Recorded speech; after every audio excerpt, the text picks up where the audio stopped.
Hey gang, welcome to Time in the Market, the investing channel with a long-term focus. Taking a look at PayPal this morning, stock is up about 15% pre-market after their Q3 earnings release beats expectations. On top of that, they've got some news about a partnership with OpenAI and additional partnerships with other AI players. And anytime you mention AI, things are looking good in this market. And this is a stock that's been range bound for quite some time. It's sort of traded in that $55 to $80 range. So it's back into that $80 range right now. It will be interesting to see what the market does with this news. It is another beat on the earnings front. It does show that PayPal is probably here for a while, given that financials are improving. They're actually initiating a dividend. They're opening up partnership with potentially the next phase of online shopping. And it'll be interesting to see how the market reacts to this, not just after the earnings today, but in the weeks ahead.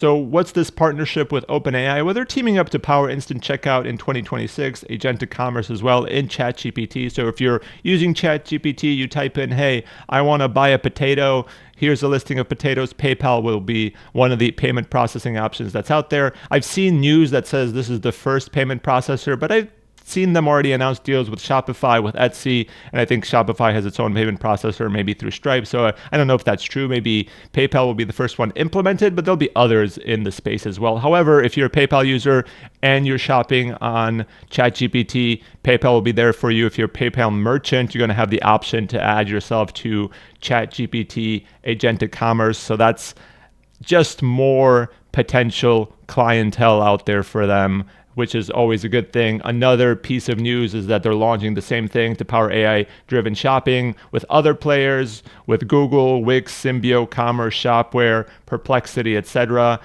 There was a little bit of video that they released that basically showed what I was talking about. Hell, you're typing on Gemini or ChatGPT or whatever, and you type in, hey, I want to buy this thing, I want to get tickets, etc. And it just shows you, hey, here's what's available. Check out easily. And I think that is a nice thing to be involved in that AI ecosystem, because it is potentially the future of shopping. Doesn't mean it will be. Maybe people will just still shop on Amazon and other sites like that. But if they're using AI stuff in their day-to-day lives more often, why not use it for shopping as well? And to be involved in that is an important thing. Doesn't mean it's going to generate revenue right away, but obviously it shows that PayPal is thinking ahead as well. And even if that's not a revenue generator in 2025, it's something that's going to add to 2026. They recently launched small business advertising as well. So they're doing a bunch of things to improve their future, whether it's agentic, whether it's ads, whether it's crypto and stablecoin, or just building out their ecosystem. Venmo is growing at a really good clip. Branded experiences are growing at a really good clip. And things are looking pretty good. That's why revenue up about 7%, better than the market expectations of 5%. Transaction margin dollars up. Non-GAAP EPS up about 12%. They're now guiding for 15 to 16% growth for 2025, which is an increase over the last guidance they gave. Free cash flow, still a free cash flow machine, reiterating 6 to 7 billion in free cash flow guidance. Adjusted free cash flow up 48% year over year. They're using the majority of that money towards share buybacks. They decreased their share count in just the last 3 months from 955 million to 941 million. So you're talking about 1.5% share count reduction. That's what you can do when you're trading at a 10% free cash flow yield before the market open and using the majority of your free cash flow towards share buybacks. That's why their EPS is growing at a good clip, even though their top line isn't growing as quickly, because they are just reducing the share count. So that improves the bottom line. They're also initiating a dividend that's 14 cents per quarter. So that means about 56 cents a year, slightly less than 1% yield, not huge. They're going to use about 10% of their net income towards dividends. So if that's growing in the low teens right now, you can expect their dividend growth to be in the low teens on a yearly basis for the next couple of years. And that's going to be a combination of top line growth and the reduction in share count that they're seeing, so they can use more of that money towards the dividend, which is a nice thing for investors. So you really look at what's growing. Active accounts are up about 1%. Monthly active accounts up about 2%. Payment transactions down 5%, which is kind of interesting to see. But again, they are focusing on more profitable, unbranded processing business, which has been the case for the last couple of quarters. So that means that payment transactions are dropping as they're losing some of those unprofitable businesses, and the transactions per active account are going down as well. At the end of the day, though, a lot of people say how PayPal is a dead business. It's being taken out to the shed by other competitors, but they're still growing the top line. They're growing the bottom line. Their active accounts are up year over year. So it clearly means that they're still doing something right. And that shows up in their total payment volume as well. That's up year over year. And you can see where that's growing and where it's accelerating growth. Branded experiences are up 8%. Venmo, which is a part of that, up 14%, becoming a bigger and bigger part of the business. I think that's really where they're heading. It's pay with the Venmo, Venmo debit cards, Venmo P2P, all of that stuff. That's a really decent business that they're investing in, and that's growing pretty quickly. Branded checkout online up 5%, peer-to-peer up 11%, and even PSP, their unbranded Braintree processing, which is the majority of their business, a good portion of their business, not the majority. It's under 50% now, still returning to growth. Again, that's even despite the focus on more profitable PSP business, which is a good thing to see. At the end of the day, maybe it's a lower amount of transactions, but more profitable transactions overall, which is what you want to see as an investor. So Q3 looks good. You look at their guidance for 2025, improving on transaction margin dollars, although a lot of that is coming from lower impacts from lower interest on customer balances than they expected. That kind of translates down to better growth on non-GAAP and GAAP EPS. Still guiding for the same amount of free cash flow, and the majority of that going towards share repurchases, with some towards CapEx and obviously some now going towards the dividend. They've got a really good balance sheet, so you're not really worried about that. They have a bunch of cash on the books. They don't have that much debt, or at least not as much debt as they have cash. That's a good thing to see. And they're really executing and making sure that they're going to see profitable growth across PayPal's platform. That's really their entire thing. It's like, how do we make sure that PayPal is in as many vectors as possible? And this relationship with OpenAI and some of the other AI players is really a sign of that, and potentially of more things to come. The recent news around launching small business advertising, it's how do we move into other areas that are adjacent to just the payments business and kind of try to monetize that. And it'll be interesting to see what comes of that, because right now advertising really not a huge part of their business.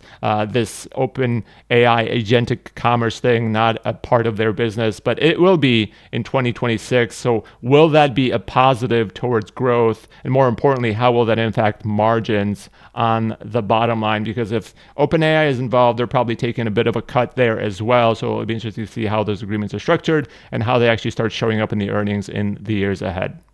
And that's why it's important to not overreact too much to this announcement. Who knows what their agreements are with ChatGPT in terms of the pass-through that OpenAI keeps?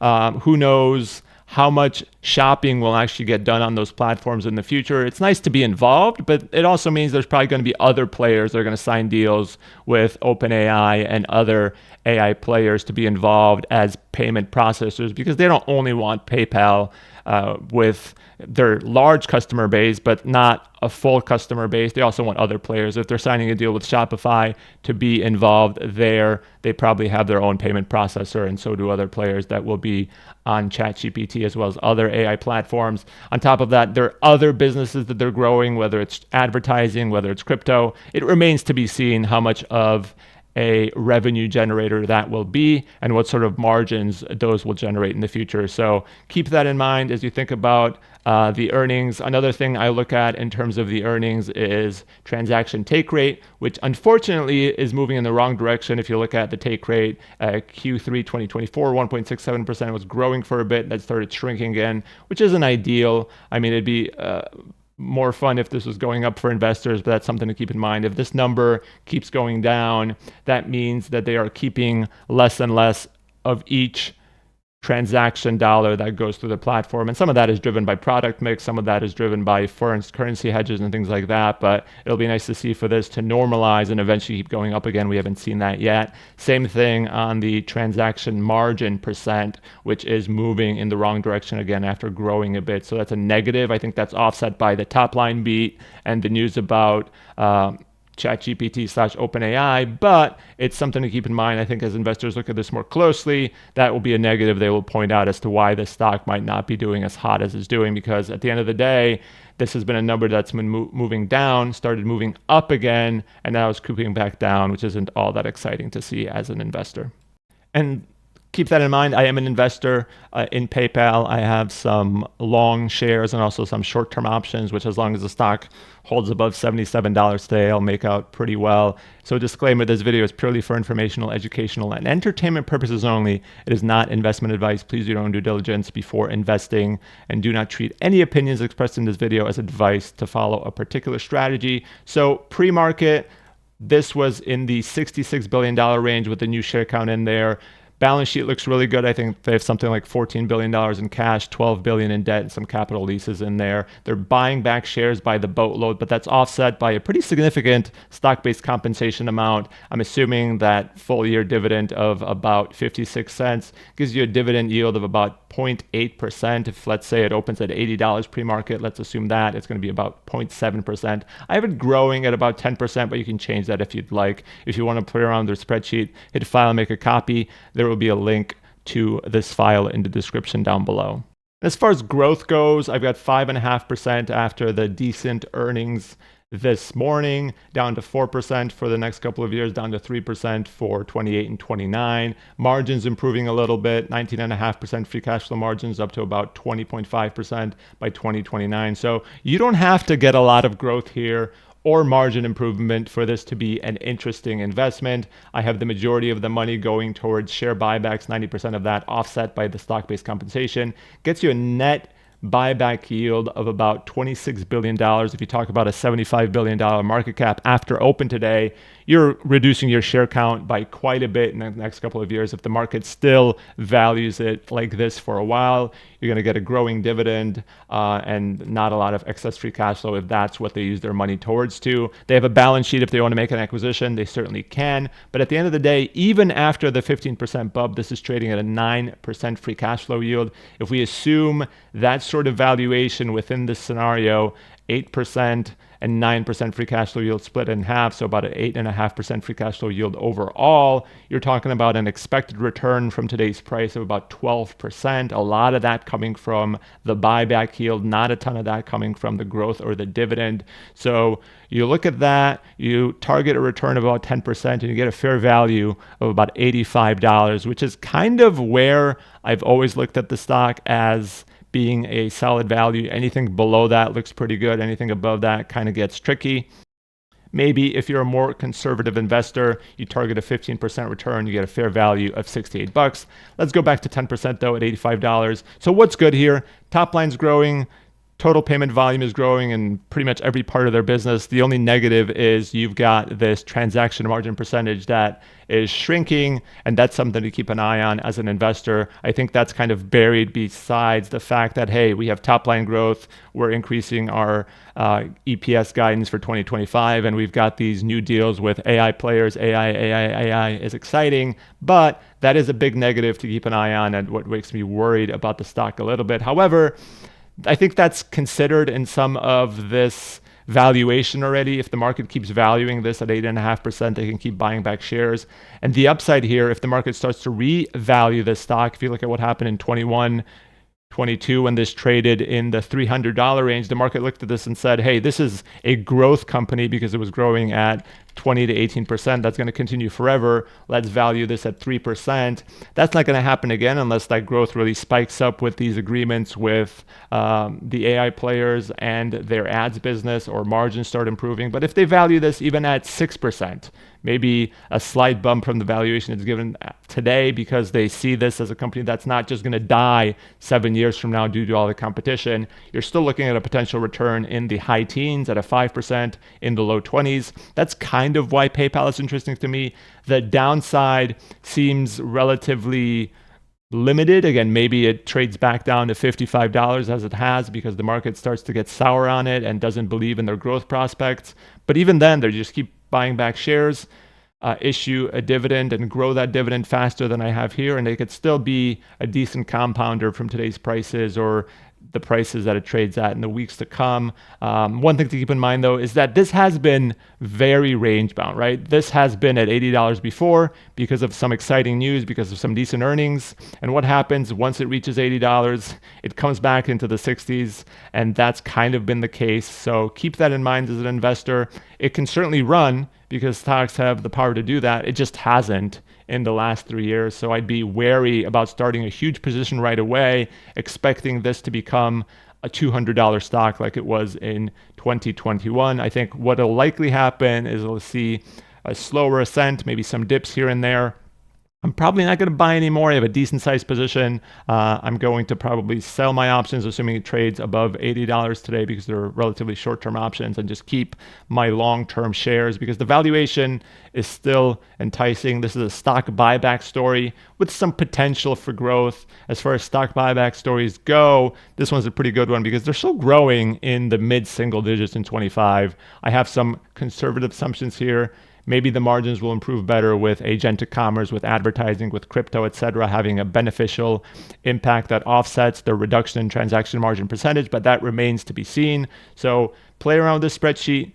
Let me know what you think about my valuation. I think anything below $85 is a fair deal.